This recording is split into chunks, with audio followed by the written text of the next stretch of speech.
What's up, guys? So as you may have noticed, I recently hit the 100,000 subscribers on YouTube milestone.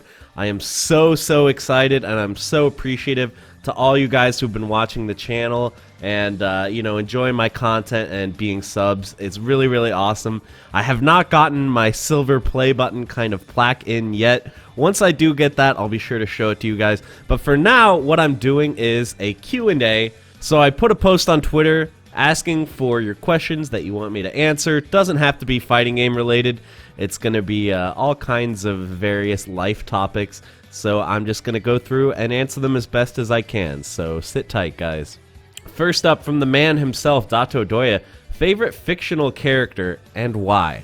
This is a really interesting one. I had a really hard time with this question. Someone who I kind of think of from my younger years was, if you've ever read The Hitchhiker's Guide to the Galaxy, my favorite character in those books is Ford Prefect.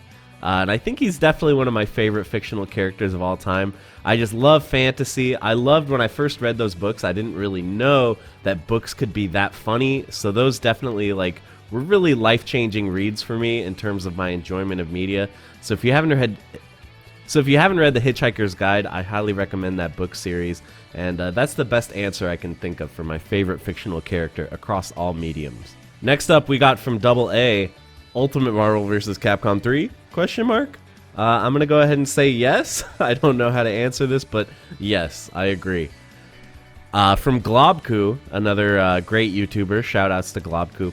Do you find yourself chasing common themes when picking a main in a fighting game? I would say there's a pretty good variety in the characters that I like to play in fighting games, but generally the common theme is, I think, my favorite types of matchups in fighting games are ones where there's one character who kind of struggles to get in, but when he gets in, he really destroys the other character. So I play a lot of grapplers and characters like that who, it can be a struggle to get in, but then when you do, it's party time.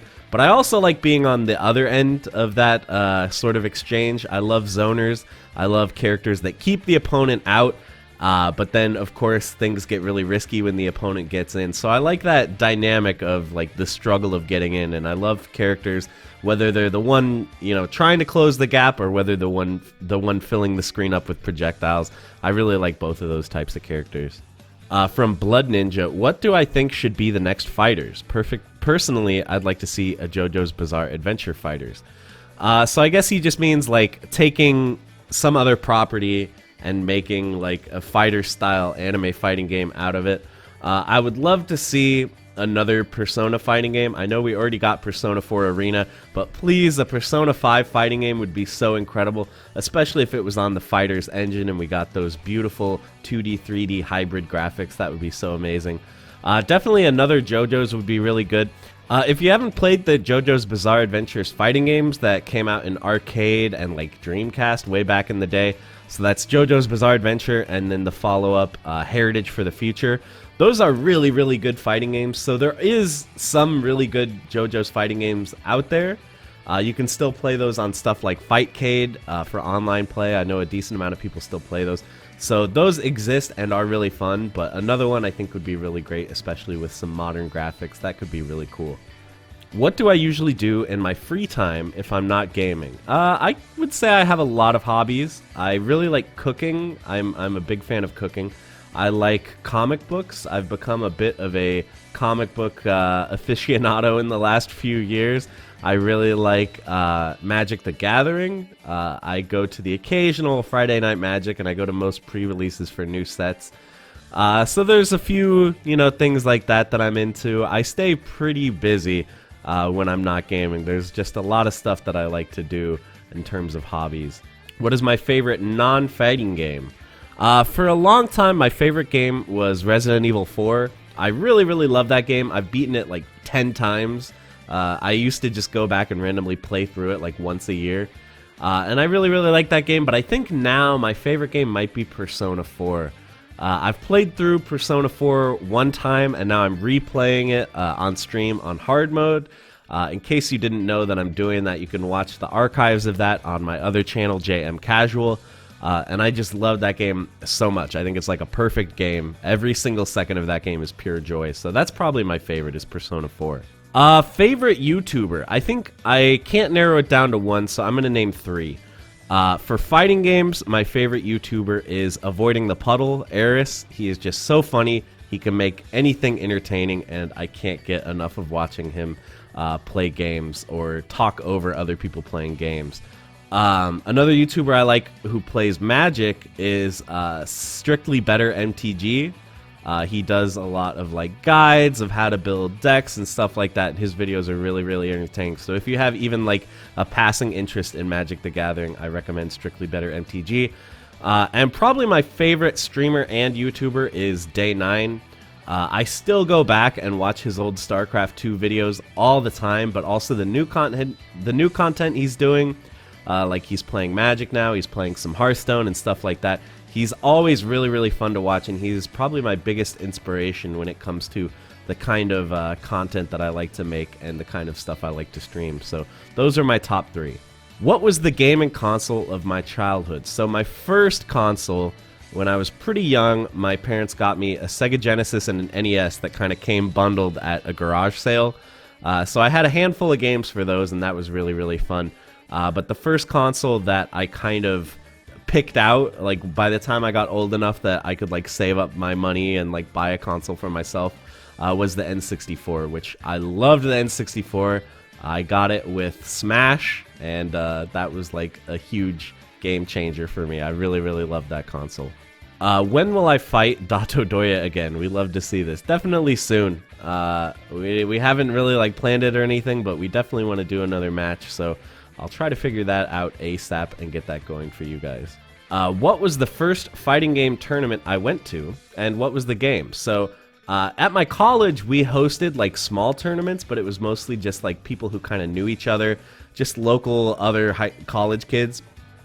So the first like major tournament I went to was called Seasons Beatings, and I believe it does not exist anymore. I'm pretty sure that tournament is no longer being run, but it was in Ohio, and it was an absolute blast, and my friends really had to like strong arm me into going. I was kind of hesitant about going like out of state for a tournament, but it was a great experience, and kind of set me up for where I am today, I guess. I'm still going to tournaments to this day when I can make the time. So yeah, Seasons Beatings was really awesome. Oh yeah, and it was for Street Fighter 4. That was the first fighting game that I went to tournaments for, was Street Fighter 4. What is your favorite thing about doing YouTube/streaming? I would say there's kind of two things. One is that I get to kind of make my own schedule. So it's really nice that if I'm like, oh, I want to do something in the afternoon tomorrow, I can like stay up late the day before making the next day's video, and then I can have some more time for the next day. And you know, stuff like that. I really like being able to manage my own time and not having like a strict schedule that I have to stick to. And the other favorite thing is that it's kind of a creative outlet. I really like that if I have like an idea for something that I want to do, I can just do it. And I don't have someone telling me what kind of content I can make. I just decide what I want to make, and then I do it. So I really like that as well. I can, you know, if I think of something that I think is like a fun idea, I can just follow through on it. So I really like that. What fighting game tournament do I think is the most fun to attend? So I haven't been to like every major, but I've been to quite a few of them. And the best ones, I think, for a spectator experience, I think EVO is the best tournament. EVO is huge. It has all the best players there. And the nice thing is that if there isn't really anything for you to do, you can just go and have fun because it's Vegas. There's a million things to do. Plus, there's like a ton of panels and stuff. There's the BYOC area, which is like huge. There's side tournaments for all these other games. So EVO is a massive spectacle. And I would say if you don't just care about competing, if you care about like, you know, the fan experience too, I think EVO is the way to go. But for a competitor experience, I think the best tournament is Combo Breaker. Combo Breaker is immaculately run. It's definitely the best run fighting game tournament of any of the ones that I've been to. They are really, really good to the players. They make sure that it's a smooth experience for everyone, and it's a ton of fun. So I would recommend those two are my favorite majors, EVO and Combo Breaker. And those are the two that I go to every year. For the last few years, those are the only two tournaments that I've really gone to. Where would I like to go on holiday? I really want to go to France. I've never been, and I just think that would be great. I'm a huge foodie, so I love French food, so I know I would go crazy for all the food there. I love wine too. I know I would go crazy tasting all the different wines. I could absolutely just have an insanely good time in France. So someday, maybe in the next couple of years, I would like to make time to do that. That's probably my #1 destination that I want to go to. Who is my favorite FGC competitor? I would say the GOAT of all time for me is Daigo. I think Daigo is the most entertaining player to watch. I love, like, whenever he talks about anything, like whenever he, you know, explains sort of his process or like what his goals are. I just think he just comes off as so knowledgeable and so level-headed. So I love listening to what he has to say about various topics, and I just love watching him play. He's like so creative, so clever. He figures out the opponent so effectively, and he makes really, really good players just look stupid by outsmarting them so much. So can't get enough of Daigo. I absolutely love that guy. As for an American player, my favorite American player is probably NuckleDu. I really, really like NuckleDu, the Street Fighter V player, in case you don't know him. I also really like Sonic Fox. You know, he's like the best in fighters right now, so it seems like a no-brainer answer. But those are probably my favorite American players, but my favorite overall player, I think, is Daigo. What did I do before committing to full-time content creation? I was a web developer, and I liked my job. It was nice. I got laid off because the company I worked for went out of business, and that's what made me kind of decide to do this. It was like I was in a transition, and I was like, well, maybe I can turn this YouTube channel that I've been working on in my free time for the last couple years into my full-time job, and it has worked out really great. So I feel really blessed that I was able to make this move in my life. I did like my job before, but like it's just so different going from a job where you don't care as much about the output. Like, you know, obviously I use the internet every day, but it's not like I'm excited to like work on some website that I would never use myself. So going from that to working on something that just legitimately excites me every single day, it's really, really awesome. So I'm so thankful that I've been able to do this. If I wasn't known for playing fighting games, what other genre do I think I would be playing? So I think kind of an obvious answer is maybe card games. I would say other than fighting games, well, like the only other type of game that I've ever gone to a tournament for was Magic the Gathering. I'm not good at Magic the Gathering, so that might be a roadblock if I ever ended up trying to transition to being a MTG streamer. I'm really, really bad at it, so that might be an issue, but that seems like an obvious choice. Or I remember I said this on stream a little while ago, that if I could just play Persona every day, that would be like the dream. If I could just stream Persona every day, I would 100% do it, but fortunately, or maybe unfortunately, depending on how you look at it, fighting games are kind of where my bread and butter is, so I can't really abandon that lifestyle right now. But I love streaming fighting games, but man, streaming Persona is really, really fun too. Am I bald by choice? I guess so, in a way. I'm like, my hair is thinning for sure. You can probably see if you look up here. There's a lot less stubble up here than there is like over here. So it's thinning up on top, and so I decided I was just gonna ditch it all. There's lots of pictures and videos of me on the internet back when I had hair, but now I like to keep it. I like to keep it buzzed down to stubble. I don't think I'm ready to go like full Mr. Clean, like completely shaved clean, but I like having down to just the stubble. I think it looks pretty good. So I am kind of, like, my hair is thinning. I'm losing my hair, but it's my choice to kind of shave it all off. So. Alright, so before I get to the last question, we're going to do a bit of a lightning round. I'm just going to go through a bunch of short questions just as fast as I can. Favorite color? Blue. Favorite music genre? Hip-hop. Ken or Ryu? I gotta go with Ryu. Favorite TV show or movie? TV show, I would say Arrested Development. Favorite movie, I would say anything by the Coen brothers. Is a hot dog a sandwich? Yes. What's my favorite anime? Either Death Note or Samurai Champloo. Apples versus oranges, gotta give it to oranges. Favorite soda or soft drink? Diet Dr. Pepper. Favorite burger joint? I think if we're doing like a restaurant, I would say Au Cheval. If we're doing like fast food, I would say probably Five Guys. I guess Five Guys is like fast casual, it's not really fast food. For like pure fast food, I would give it to Wendy's. But if we get into like the fast casual, a little bit more expensive, I would give it to Five Guys. All right, now on to the very last question. This is the one that I get a lot, so I thought I would save this for last, and maybe I can use this as a way to give you guys some life advice as well. Do I have any tips for getting to where I am on YouTube? Yeah, I would say, like, I have kind of a three-pronged plan here. If you want to get to like being a pretty okay YouTuber, you want to get like a decent amount of subs, I would say the three most important things. The first one is quality. I know it kind of goes without saying, like, yeah, you have to make good videos or else no one's going to want to see them. But there's some things that are not that hard to do, but will make a huge difference. So I think one is audio quality. If you're a video game YouTuber or like a Let's Player or like that kind of thing, like a game streamer, video quality is probably not going to be that much of an issue because you're not really using cameras to capture your stuff. You're using capture cards. So it's all going to look the same, right? It's going to look how the game looks. So your biggest impact you have on how the audio visual quality of your videos and streams is going to be the audio quality. So make sure that your audio sounds good.